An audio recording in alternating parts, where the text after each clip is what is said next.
أعوذ بالله من الشيطان الرجيم. بسم الله الرحمن الرحيم. السلام عليكم ورحمة الله وبركاته.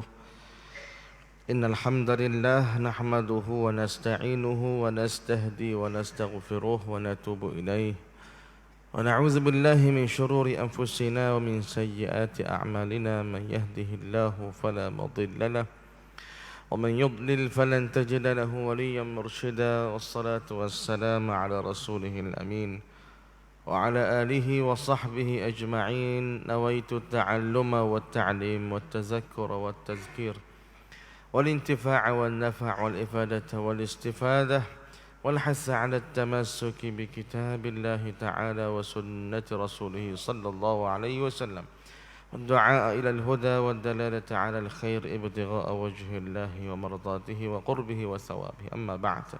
Alhamdulillah, kita bersyukur pada Allah.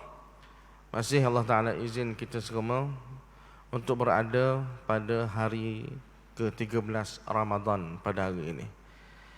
Mudah-mudahan saudara jemaah sekalian, Allah Ta'ala memberi sekali lagi izin dan peluang kepada kita untuk kita boleh melengkapkan hari-hari di bulan Ramadan yang akan datang, sehinggalah tamat habis Ramadan kita pada tahun ini.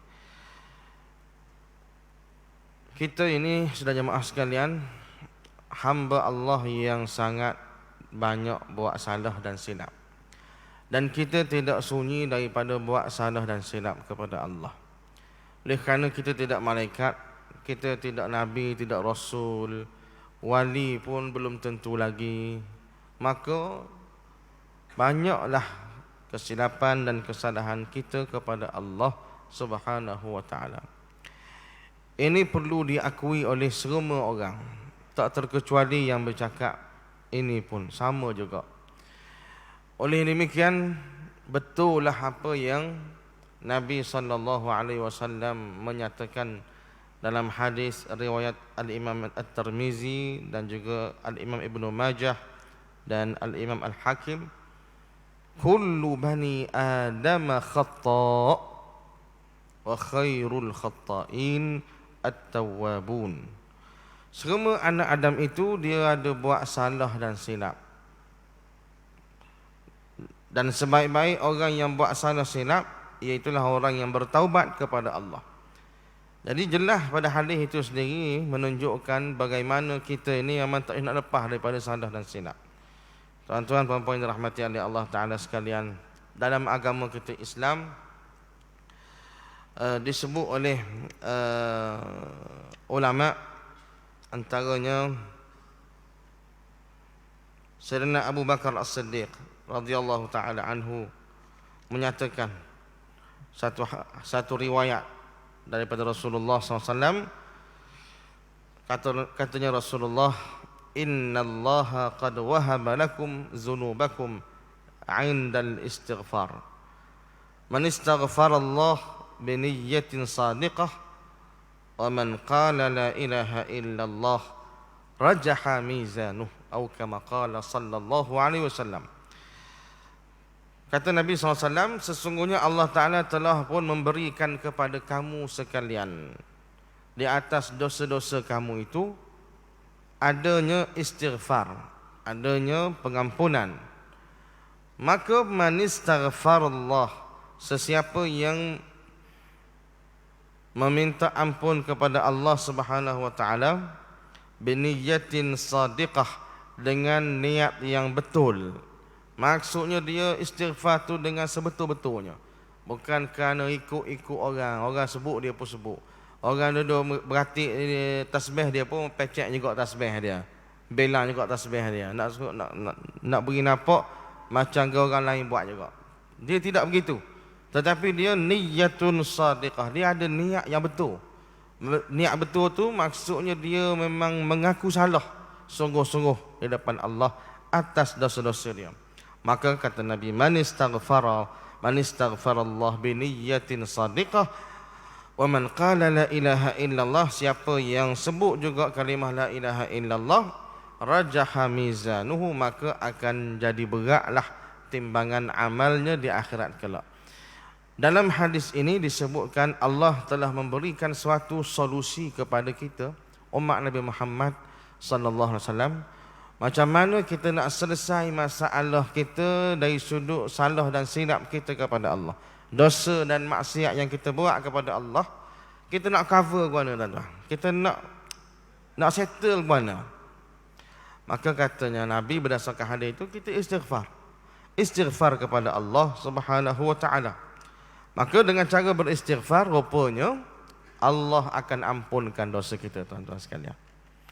Dan yang menariknya, tuan-tuan, kita ni bila kita buat salah dan silap pada Allah, Allah tidak menyuruh malaikatnya tulis selalu rupanya kesalahan yang kita buat. Kita buat salah tadi, okey, ataupun masa sekarang ini, malaikat yang duduk jaga buku amalan kita ini, rupa-rupanya dia tidak catat selalu membuat salah. Satu, salah yang kedua, salah ketiga. Berdasarkan satu riwayat daripada Al-Imam Al-Bazzar, walaupun ianya didhaifkan oleh Al-Imam Al-Bukhari, tetapi hadis ini hadis hasan yang diriwayatkan oleh Abi Umamah. Okey, Abi Umamah menyatakan inna sahibas shimal la yarfa'ul qalam 6 sa'at 'anil 'abdil muslim al-mukhti. Sesungguhnya malaikat yang mencatatkan kesalahan-kesalahan yang kita buat dalam buku catatan amalan kita, yang disebut dalam riwayat ini inna sahibas shimal, sesungguhnya orang yang duduk di sebelah kiri kita, yang dinisbahkan kepada malaikat yang mencatat kesalahan-kesalahan dosa kita. Malaikat ini la yarfa'ul qalam 6 sa'at 'anil 'abdil muslim al-mukhti. Dia tidak akan tulis kesalahan yang dibuat oleh seorang hamba yang muslim selalu. Dia tidak akan tulis selalu. Bahkan dia akan tunggu selama 6 sa'at, 6 jam. Dia tunggu 6 jam dulu. Fa in nadima wastaghfara, kalaulah hamba yang buat salah tadi dia menyesal dan dia istighfar kepada Allah, maka alqaha, malaikat yang nak tulis tadi dah tunggu-tunggulah dalam masa 6 jam. 1 jam pertama tak ada bunyi sikit abu istighfar minta ampun pada Allah. Dia tunggu lagi jam yang kedua, tunggu lagi jam ketiga. Jam keempat, hamba yang buat salah tadi kita laku. Kita buat astaghfirullahalazim, menyesal ya Allah, saya tak patut buat kesalahan itu tadi, begini, kita minta ampun. Maka jam yang keempat, masih lagi dalam 6 jam, maka malaikat pun alqaha, dia pun tak tulis lah kesalahan kita tadi. Wa illa, tetapi kalaulah sampai jam yang kelima tak istighfar, masuk jam yang keenam pun tak istighfar setara barak, maka dia pun kutibat wahidah, dia akan tulis satu kejahatan di atas apa yang telah kita buat, di atas dosa dan perlakuan derhaka kepada Allah Ta'ala tadi. Apa yang nak disebut di situ, tuan-tuan? Allah ini maha penyayangnya Allah. Dia tak beri rupanya malaikat dia tu tulis selalu apa yang kita buat salah. Dahlah dia akan ampunkan kalau kita istighfar. Nak suruhnya kita istighfar ni, dia sekat dulu. Malaikat dia kata awak jangan tulis lagi. Seolahnya begitulah. Jangan tulis lagi kesalahan dia tu. Tunggu selama 6 jam. Kalau lepas pada 6 jam dia tak istighfar juga, tulis satu kejahatan. Penyayangnya Allah Ta'ala pada kita, hambanya yang berdosa ni. Masalah dia tuan-tuan, walau bagaimana penyayangnya Allah Ta'ala kepada kita, naknya Allah Ta'ala menerima taubat kita. Wallahu yuridu an yatuba alaikum. Dalam Quran Allah Ta'ala sebut Allah ini sangat menghendaki untuk menerima taubat daripada kamu semua, wahai hamba-hamba Allah. Tetapi ada juga lagi di kalangan hamba-hamba dia yang payah nak beristighfar. Nak sebut astagfirullah tu tak payah, tak terkeluar di mulut dia. Astaghfirullahalazim, astaghfirullahalazim, tak keluar. Apalagi nak sebut panjang-panjang, hak pendek tu pun tak keluar. Nak sebut panjang-panjang lagi lah tak keluar. Astaghfirullahalazim alladzi la ilaha illa huwal hayyul qayyum wa atubu ilaih. Itu panjang, itu versi panjang. Tak keluar tuan-tuan. Oleh kerana dia tahu ada di kalangan hamba-hambanya yang sebegitu tuan-tuan. Allah ni sangat penyayang dia kepada kita tuan-tuan. Lalu Allah menghadirkan dalam setahun kita mesti dibersihkan oleh Allah terhadap dosa-dosa kita kepada Allah. Maka Allah ciptakan bulan Ramadan yang kita duduk hari ni lah, yang hari ke-13 Ramadan dah kita ni. Baki lagi dalam 17 begitulah. Maka bulan Ramadan ni rupanya Allah Ta'ala hadirkan dia. Kita tak perlu sebut istighfar tuan-tuan. Astaghfirullahaladzim, tak payah. Tak payah, tak apa. Kerana Nabi SAW menyatakan, Man sama Ramadana imanan wa ihtisaban ghufira lahu ma taqaddama min zambih. Sesiapa yang berpuasa di bulan Ramadan, ada tepek. Man sama Ramadan. Siapa-siapa yang berpuasa di bulan Ramadan. Bulan lain tak ada cang lah untuk dapat kelebihan ni. Ini bulan Ramadan sahaja. Apa berlaku? Dia puasa di bulan Ramadan tu pula imanan wahtisaban, dengan penuh keimanan, penuh pengharapan kepada Allah. Memang puasa dia betul-betul kerana Allah. Maka katanya Nabi, ghufira lahu ma taqaddama min zambih. Maka dia akan diampunkan oleh Allah dosa-dosanya yang terdahulu dengan hanya berpuasa. Dalam hadis itu tak sebut man sama wastaghfara fi Ramadan. Siapa-siapa yang berpuasa dan beristighfar. Tak sebut begitu. Dia sebut man sama saja. Siapa-siapa yang berpuasa bulan Ramadan dengan keimanan kepada Allah, berharapnya dia kepada Allah akan ganjaran-ganjaran yang Allah Ta'ala nak beri padanya kalau dia berpuasa, maka akan diampunkan secara automatically dosa-dosanya yang terdahulu. Tuan-tuan sekalian, ini suatu nikmat, peluang, rahmat. Beruntungnya kita bila berada dalam bulan Ramadan, kerana kita akan diampunkan dosa-dosa kita yang terdahulu bila setiap kali kita berpuasa di bulan Ramadan. Persoalannya, berapa kali kau kita puasa dalam bulan Ramadan? Jawapannya, sebanyak mana ada hari dalam bulan Ramadan, maka sebanyak itulah puasa kita di bulan Ramadan. Takdir katalah ada 20 hari je Ramadan ni. Lepas tu masuk bulan Syawal, 20 hari ya kita puasa. Dan 20 kali lah dapat keampunan dosa. 20 kali dapat keampunan dosa. Tapi setakat ni kita puasa 29, 30 lah. Antara 29 hari ataupun 30 hari. Maknanya tuan-tuan, kita akan dapat 29 kali ataupun 30 lah juga keampunan dosa oleh Allah Subhanahu Wa Taala. Dan perlu kita ingat juga, sekali Allah Ta'ala ampunkan dosa untuk hari ini, tak tahu berapa banyak dosa yang dia telah hapus kira, yang dia telah lupus, tak tahu. Satu, kedua, keberapa ke tak tahu. Dan dalam hadis itu juga disebut ma taqaddama min zambi, yang dihapus kira, yang dilupuskan oleh Allah dosa-dosa kita itu adalah dosa-dosa dalam kategori yang terdahulu, yang hak sudah-sudah, hak dah berlalu. Hak marin dulu, tahun lepas, bulan lepas, hak begitu. Ada orang tanya, dah dosa hak akan datang? Dosa akan datang tak payah cakap lagi, tak apa. Sebab apa? Sebab hak dulu-dulu pun banyak. Hak dulu-dulu pun banyak lagi yang kita tak settle dengan Allah Subhanahu Wa Taala. Tuan-tuan, kita ni tak tahu berapa banyak dosa kita. Kerana tidak ada orang pun yang mencatat dosa dia masing-masing. Apatah lagi nak catat dosa orang lain. Dosa dia pun tak tercatat. Tak tercatat. Kalau ada tukang tulis, dia panggil penulis.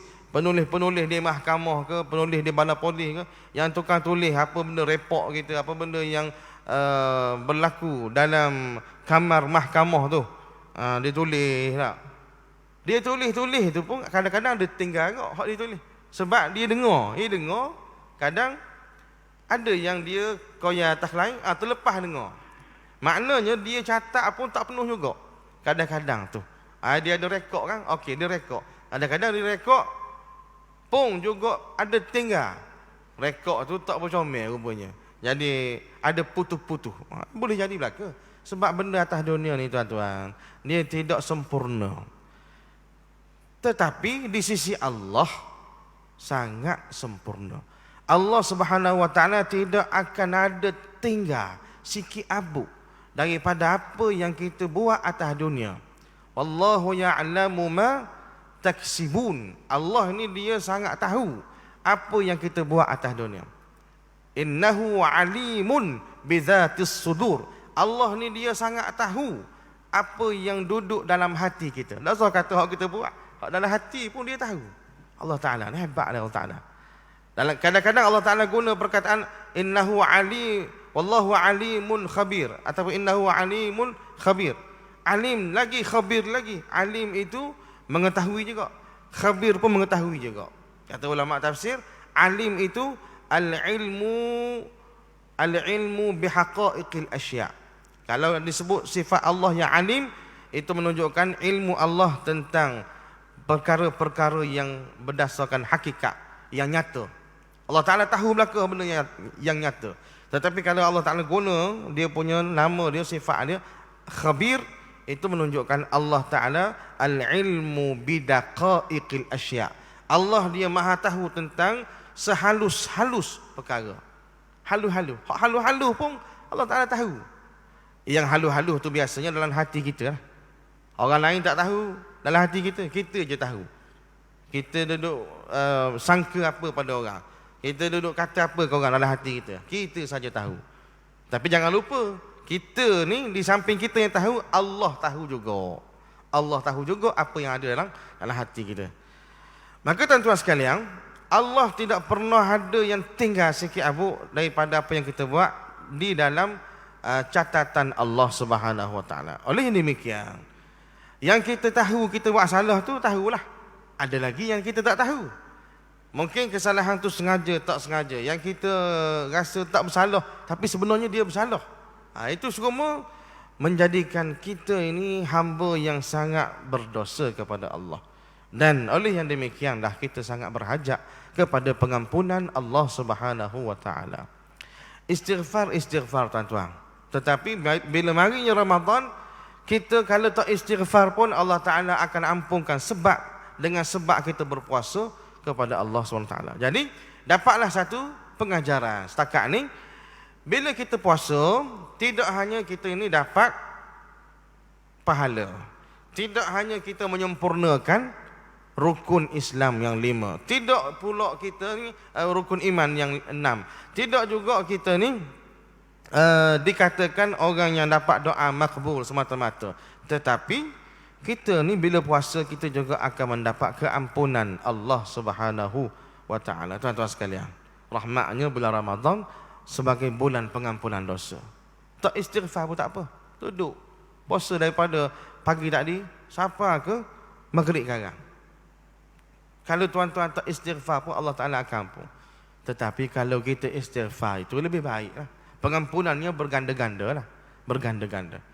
Satu lagi tuan-tuan, bulan Ramadan ni, di manakah yang katanya bulan Ramadan ni bulan pengampunan dosa?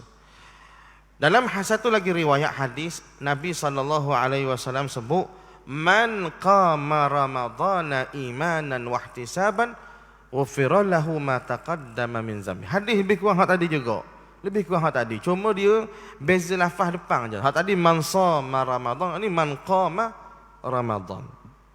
Nabi SAW sebut, sesiapa yang salat sunat yang menghidupkan malam Ramadan. Bulan Ramadan ni dihidupkan dengan pelbagai aktiviti, termasuklah solat-solat sunat. Kita terjemuh selalu situlah Man qama situ tu kita terjemah sembahyang sunat tarawih lah, mudah-mudah cerita. Sebab sembahyang sunat tarawih ni bila dibuat kajian, memang rata-rata orang Islam dia akan buat solat sunat tarawih. Walaupun solat sunat rawatib dia tinggal. Ini ada kajian orang buat. Solat sunat tarawih dia akan buat kat mana-mana ni, orang masyarakat kita, orang Islam. Tapi solat sunat rawatib ada yang ditinggal. Contoh solat sunat rawatib selepas zuhur, ataupun sebelum zuhur, ataupun hak dekat sekali dengan tarawih selepas solat isyak lah. Selepas solat isyak tu ada solat sunat rawatib dipanggil solat sunat ba'diyah isyak. Ada orang tinggal. Pada sembahyang isya, lepas tu imam doa apa semua, dia pun nyanda di tiang ke dinding ke, nyanda. Orang tanya dah mana tak main sunat. Hamba nak warming up, hamba nak kumpul tenaga apa? 20 rakaat tarawih lagi. Ni 2 rakaat apa lah, kita tak situ lah. Situ rakaat banyak lagi. Rupanya sahabat kita ni hak cakap gitu dia salah faham.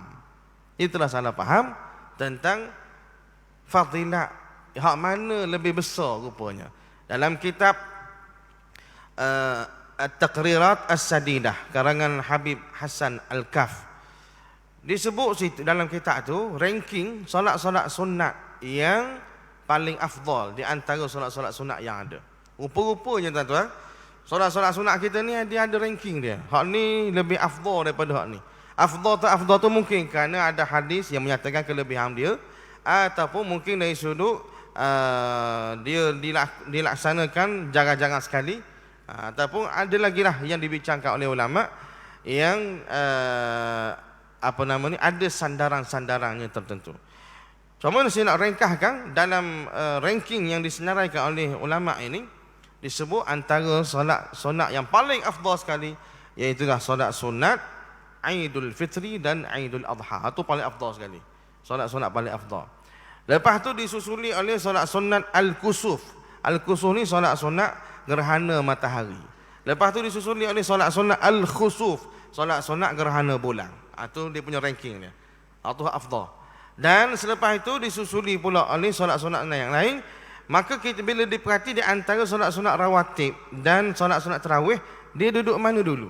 Tarawih dulu ke rawatib dulu? Maka disusun oleh ulama yang afdal adalah solat sunat rawatib dulu, baru solat sunat tarawih. Gitu. Oleh demikian, kita jangan tinggallah solat sunat rawatib, kerana solat sunat rawatib ni sangat besar dia punya kelebihan berbanding solat sunat tarawih. Dia hak tu 20, hak tu 2 rakaat. Ini tak kira begitu tuan-tuan. Dia boleh jadi belaka di sisi Allah Ta'ala. Rakaat tak rakaat itu nombor 2. Kerana dia ada juga dikira berdasarkan kelebihan-kelebihan yang lain. Seumpama solat sunat sebelum subuh, Nabi sebut salatul fajri khairun minad dunya wa ma fiha. Solat sunat sebelum subuh ni hebat, dia punya ganjaran lebih daripada dunia dan isinya. 2 rakaat je, tak banyak, tapi dia hebat kerana dia lebih disebut oleh Nabi begitu. Nabi yang beri kelebihan tu pada dia. Maka solat sunat tarawih ini dia duduk nombor 2 lah, lepas daripada solat sunat rawatib. Jadi mulai malam ni dan malam berikutnya kita pakai ambil cakna belaka. Jangan tinggallah solat sunat rawatib, walaupun kita ni rok ke tak rok ke, rawatib tu buat dulu. Lepas tu tarawih tu baru buat kira balik. Nak buat 8 ke 20, tu buat kira balik. Cuma kita nak khabar tadinya, biasa-biasanya masyarakat kita tak tinggal solat tarawih. Okey. Maka solat tarawih kita ambil contoh dengan hadis yang Nabi sebut tadi, man qama ramadhana imanan wa ihtisaban ghufira lahu ma taqaddama min dzambi. Siapa yang solat sunat tarawih, terjemah gitulah. Terjemah speed sikit walaupun dia berterjemah dengan luah. Siapa yang solat sunat tarawih tiap-tiap malam Ramadan, man qama Ramadan, Nabi tapik dengan Ramadan. Solat sunat ni hanya berlaku di Ramadan. Tidak dikira kalau dibuat di bulan-bulan lain dia tak boleh fadilat ni. Jadi kalau buat solat sunat ini di bulan Ramadan dan hak biasa kita buat tarawih, maka apa jadi? Ghufira lahu ma taqaddama min zambi. Akan diampunkan juga dosanya yang terdahulu.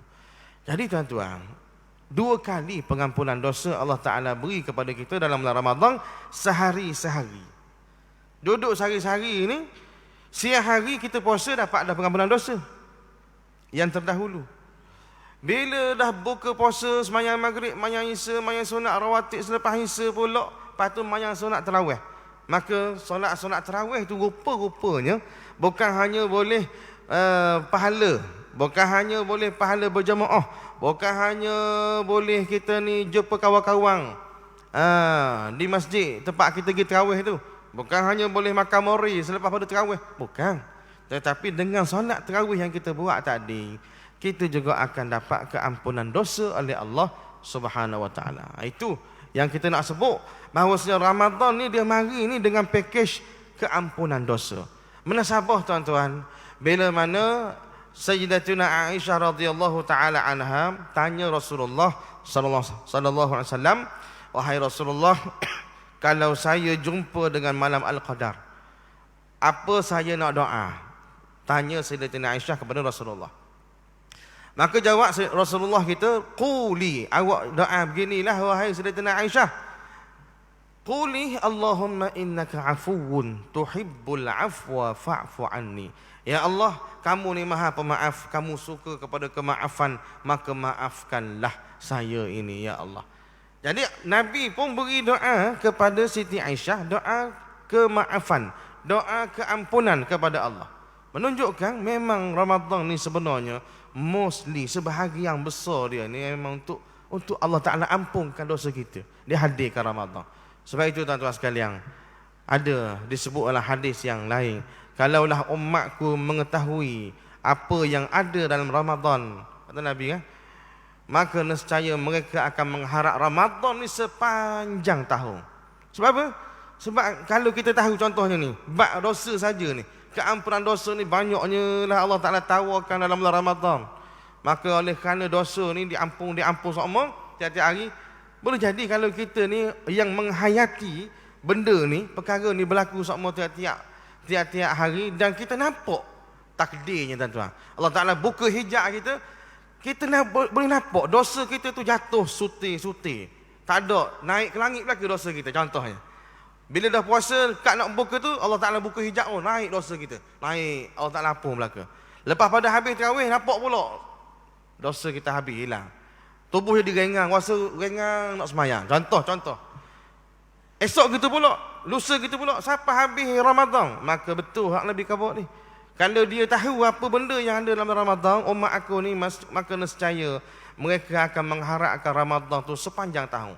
Bulan depan nak pula lagi ni ya Allah, bulan depan lagi nak gini pula. Tapi masalahnya kita tak nampak tuan-tuan. Penceramah duk khabar ke, kita baca dalam buku ke, kita dengar khabar duk tanyalah ustaz TV3, TV9 dalam radio, dengar semua, tapi kita tak nampak masalahnya. Pesen kita manusia, kalau tak nampak kita tak berapa nak jejak. Itu pesen kita. Kita kena akui belaka. Kalau tak nampak kita tak akan jejak mana. Tapi hak kita nampak, hak tu hak kita akan jejak dan kita akan buat dengan molek. Contoh polis dengan tak ada polis, sudahlah. Kalau ada polis tengah jalan, kita habis test ni, cara ke tali pinggang keledar, seat belt kita lah, hak naik motor dengan pakai topi molek lah. Kalau nampak polis tengah jalan, cuba tak ada polis, ikut dah kita, steady kita. Sebab kita hak nampak tu baru kita yakin, oh ada tu. Kalau tak nampak, tak berapa nak yakin. Jadi itu sebenarnya tuan-tuan, mudah-mudahanlah dengan adanya peringatan sebegini, kita boleh bincang tengah hari begini tuan-tuan, boleh menyuntik kesedaran pada kita, biar kita yakin jugalah. Walaupun tak nampak, yakin. Cuba yakinkan diri anda untuk melihat keampunan Allah yang berganda-ganda dalam bulan Ramadan ini. Dan ini semua adalah janji daripada Rasulullah sallallahu alaihi wasallam, yang Rasulullah tidak pernah nipu, tidak pernah pelawak. Wa ma yantiqu 'anil hawa in huwa illa wahyun yuha. Rasulullah cakap ni bukan macam kita dengan hawa nafsu. Allah Taala kata dalam surah An-Najmi, tetapi Rasulullah cakap ini semuanya wahyu daripada Allah. Oleh demikian kita kena yakin janji yang Rasulullah sebut ini, kita puasa dapat keampunan dosa, kita tarawih dapat keampunan dosa, kerana ianya adalah wahyu daripada Allah SWT kepada Rasulullah sallallahu alaihi wasallam. Ringkas dan yang penutupnya perbincangan kita pada tengah hari ini tuan-tuan. Baki lagi, puasalah kita pada siang hari ini dengan sebetul-betul puasa. Dan Terawihlah kita pada malam nanti ni dan malam-malam seterusnya dengan sebetul-betul terawih. Jagalah segala hukum hakam, adat-adat selaku orang yang berpuasa di siang hari. Bercakap kira kita, PA perbuatan kita, jaga semua. Supaya tidak terjejas pahala puasa dan tidak terjejas keampunan dosa kita di sisi Allah. Begitu juga jagalah kita punya cara kita berterawih di malam hari. Kalau mengatuk mata tu berhenti dah tuan. Tak payah tebang lah. Kerana kita tebang juga menyebabkan jadi tak ada khusyuk, tak ada nilai dah semayang kita di sisi Allah. Semayang tarawih ni dia cabaran dia mengatuk mata. Bagi orang yang makan banyak dah buku apa semua, memang itu cabaran dia, maka get ready lah cari hak 8 rakaat tu lah. Tak usah cari hak 20. Sebab kalau kita tebang juga takut jejah ke pahala tarawih kita, seterusnya jejah kepada pahala jejah kepada kualiti keampunan dosa kita di sisi Allah Subhanahu wa taala. Jadi itulah tuan-tuan sekalian yang kita dapat bincang-bincangkan pada tengah hari ini. Mudah-mudahan kita semua masuk syurga Allah taala sama-sama dapat jumpa gini pula. Hasil daripada dosa-dosa kita telah diampunkan oleh Allah, maka Allah taala suka pada kita dengan sebab kita dah tak ada dosa dengan dia. Dan bila Allah taala suka, Allah taala redha pada kita. Bila Allah taala redha, Allah taala masukkan kita ke dalam syurganya lagi tanpa ada banyak soal. Itulah yang kita harapkan. Mudah-mudahan Allah taala menerimalah amalan kita di bulan Ramadan ini. Aqulu qawli hadza wa astaghfirullahal azim li wa lakum. Bismillahirrahmanirrahim. Alhamdulillah. Wassalatu wassalamu ala Rasulillah wa ala alihi wa sahbihi ajma'in. Allahumma anfa'na bima 'allamtana wa 'allimna mimma yanfa'una. Rabbana zidna 'ilma. Allahumma a'inna 'ala as-siyami wal qiyami wa tilawatil Qur'ani fi Ramadan. Birahmatika ya Rahim ya Rahman. Sallallahu ala nabiyyina Muhammad wa ala alihi wa sahbihi wasallam. Walhamdulillahi rabbil alamin.